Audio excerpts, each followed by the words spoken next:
సుమన్ టీవీలో మీ business promotions కోసం ఈ కింది నెంబర్ను సంప్రదించగలరు.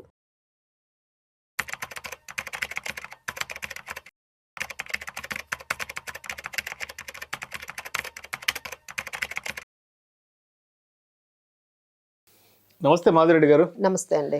మాధవిరెడ్డి గారు, welcome to Vishnu talks. Thank you.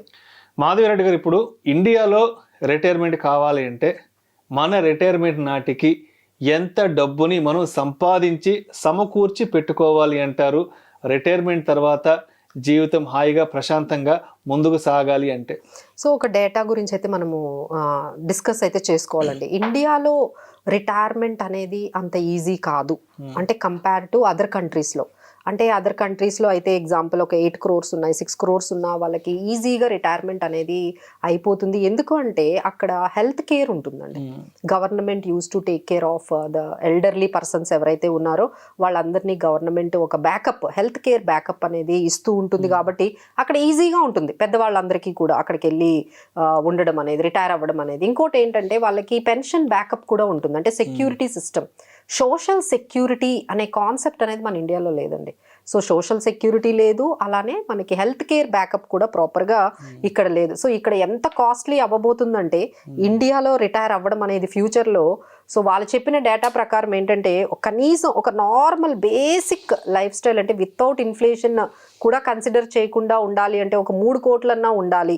లేదు ఒక ఇన్ఫ్లేషన్ని కూడా కన్సిడర్ చేస్తూ మీరు కంటిన్యూ చేస్తే ఒక 5 crores ఉండాలి. కంఫర్టబుల్, మీరు అన్నట్టుగా ఒక కంఫర్టబుల్ లైఫ్ స్టైల్ కానీ ఉండాలి అంటే కనీసం 10 కోట్లు ఉండాలి.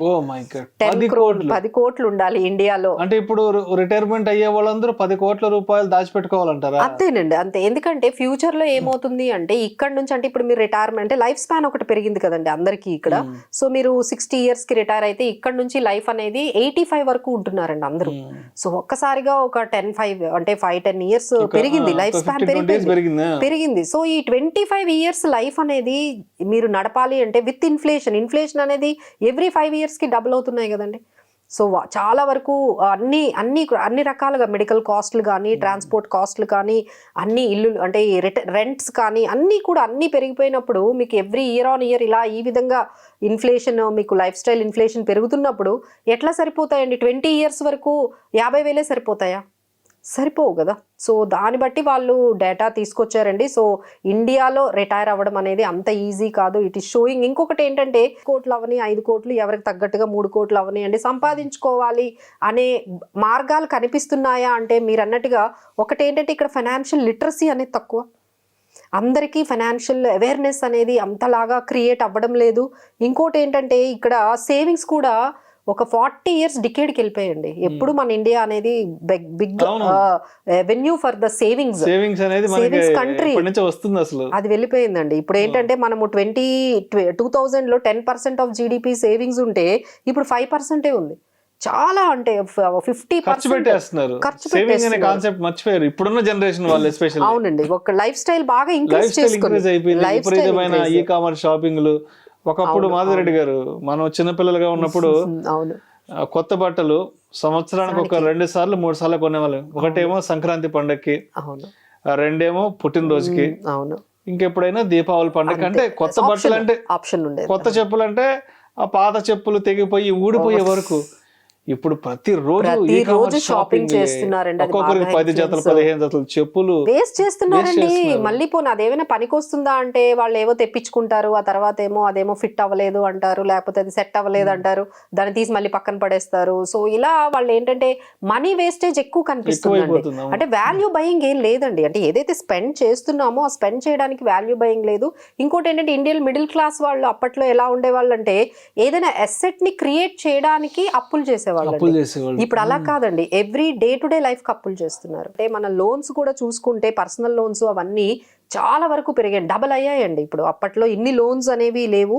సో లోన్స్ కూడా ఒకవైపు అంటే ఇండియన్ మిడిల్ క్లాస్ ఒకవైపు మినిమం థింగ్స్ కి కూడా లోన్లకి అంటే డే టు డే లైఫ్ అంటే పిల్లల ఫీజులు కట్టాలన్నా లోనే, ఒక క్రెడిట్ కార్డే, అంటే డే టు డే లైఫ్ని కంటిన్యూ చేయాలన్నా క్రెడిట్ కార్డే. సో ఎప్పుడో ఒకసారి అసెట్ క్రియేట్ చేయడానికి, అంటే ఇల్లు కొనడానికో, ఇంట్లో ఫంక్షన్ ఉన్నప్పుడో, లేకపోతే ఇంట్లో ఒక వస్తువు కొనడానికి అప్పులు చేసే వాళ్ళం ఇప్పుడు రోజువారీ ఖర్చులకు కూడా అప్పులు చేస్తున్నారండి. సో ఇలా మన మిడిల్ క్లాస్ వాళ్ళది అంటే ఎస్పెషలీ ఇలా ఇక్కడ రిటైర్ అవ్వడం అనేది ఒకవైపు సేవింగ్స్ తగ్గాయి, ఒకవైపు ఎక్స్పెండిచర్ పెరిగింది, ఒకవైపు అవేర్నెస్ తక్కువైంది, ఒకవైపు ఇన్ఫ్లేషన్ పెరిగింది. ఇవన్నిటికీ కూడా కొంచెం కష్టంగానే మనకి ఇక్కడ కనిపిస్తుందండి. బట్ స్టిల్ మనం కానీ కొంచెం తొందరగా కొంచెం ఈ ప్లానింగ్ గురించి కానీ మనం చేసుకున్నట్లయితే ఇట్ ఈజ్ నాట్ ఇంపాసిబుల్ అండి. అంటే మనం we will give you one examples. అంటే ఎలా చేసుకోవాలి ఈ 5 crores మినిమం అయినా మెయింటైన్ చేసుకోవాలి అంటే ఒక 20 yearsలోనే మీరు స్టార్ట్ చేశారనుకోండి, ఒక 5,000 SIP చేసుకున్న 5,000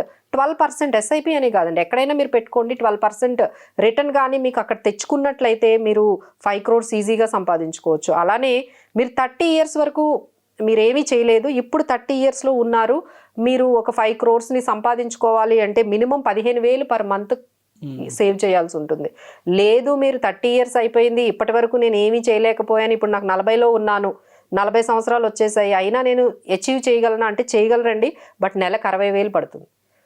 సో ఎంత మీరు డిలే చేసుకుంటూ వెళ్ళిపోతున్నారో అంత మీకు ఇంకా 10 సంవత్సరాలే ఉన్నాయి, నేను 50లో ఉన్నాను, నాకు ఇంకా 10 సంవత్సరాలు ఉంటే 2.5 లక్షలు సేవ్ చేయాలి 5 కోట్లు సంపాదించాలంటే. సో ఈ విధంగా మీరు ఎంత లేట్ చేస్తే అంత మీరు ఆ గోల్కి, ఆ రిటైర్మెంట్కి దూరం అయిపోతారండి. సో ఎంత తొందరగా మీరు స్టార్ట్ చేస్తే, ఈవెన్ స్మాల్ అమౌంట్ అయినా సేవింగ్స్ అనేవి పెట్టుకుంటే then it will be working అండి. బట్ ఇంకొకటి ఏంటంటే ఎప్పుడు మనం SIP గురించే మాట్లాడుతున్నాం. సో SIP అనేది అందరికీ కుదరకపోవచ్చు అండి, ఎందుకంటే ఇప్పుడున్న పరిస్థితుల్లో ఎవరికి కొంత కంటిన్యూటీ జాబ్ అనేది లేదు. పీపుల్ ఆర్ ఫ్లక్చువేటింగ్, అంటే ఒక జాబ్ నుంచి ఇంకో జాబ్కి వెళ్తున్నారు, ఇక్కడ నుంచి ఇక్కడికి వెళ్తున్నారు. సో 2-3 నెలలు జాబ్ ఉండట్లేదు, మళ్ళీ వేరే జాబ్ ఎత్తుకుంటున్నారు. బిజినెసెస్లో కూడా ఒకసారి మంచి రిటర్న్స్ వస్తున్నాయి, మంచి ఇన్కమ్ వస్తుంది, ఒక 4-5 months అయితే అసలు ఇన్కమే ఉండట్లేదు. సో అలానే ఇలా ఎవరైతే ఉంటారో వీళ్ళందరికీ మనం SIP అంటే ఎక్కడి నుండి చేస్తారండి, ఎందుకంటే ఎవ్రీ మంత్ ఒకే ఇన్కమ్ రావట్లేదు కదా, వాళ్ళకే తెలియదు. సో వీళ్ళకి మనం ఇచ్చే అంటే అడ్వైజ్ ఏంటంటే lump sum also has some magic అండి. మీరు లంసమ్ 5 లక్షలు కానీ మీ దగ్గర ఏమైనా డబ్బులు ఉన్నప్పుడు, ఎగ్జాంపుల్ చెప్తున్నాము, 5 లక్షలు కానీ ఒక 20 సంవత్సరాల వరకు పెడితే 1 కోటి రూపాయలు అవుతుంది కదా, ఒక్క 5 lakhs అలా పెట్టండి. అది 20 years అయ్యేటప్పటికి మీ రిటైర్మెంట్ అయ్యేటప్పటికి ఒక 1 crore అవుతుంది. లేదు నేను మంత్లీ పెట్టలేను, ఇయర్కి ఒక్కసారి నాకు బోనస్ వస్తుంది, బోనస్ వచ్చినప్పుడు నేను మాత్రమే పెట్టగలను అనుకుంటే ఇయర్కి 1 lakh పెట్టండి. ఆ 1 lakh ఎవ్రీ ఇయర్ మీకు ఆ 20 lakhs ఇన్వెస్ట్మెంట్ 20 yearsలో 1 crore అవుతుంది. సో ఇలా SIP అనే కాదండి, lump sum also will have the magic. Right now markets అన్ని చాలా డౌన్లో ఉన్నాయి, దీనికి మీరు తగ్గట్టుగా దీన్ని కూడా మీరు బెనిఫిట్గా తీసుకొని మీ దగ్గర ఏమైనా 1 lakh 2 lakh లంసమ్స్ ఉన్నా పెట్టుకోవచ్చు, మ్యూచువల్ ఫండ్స్లో పెట్టుకోవచ్చు, లేదు డైరెక్ట్గా స్టాక్స్లో మీకు ఏమైనా వాల్యూ ఉన్న స్టాక్స్ పెట్టుకోవచ్చు. బట్ ఎనీహౌ ఒక ఫండ్ మేనేజర్నే కాకుండా ఒక ఫైనాన్షియల్ అడ్వైజరు లేకపోతే ఒక ఎక్స్పర్ట్స్ ద్వారా మనం ముందుకు వెళ్ళామనుకోండి, definitely we can reach the goal of 5 crores or 10 crores, which is very much possible. Thank you so much, Madhuri garu. Thank you.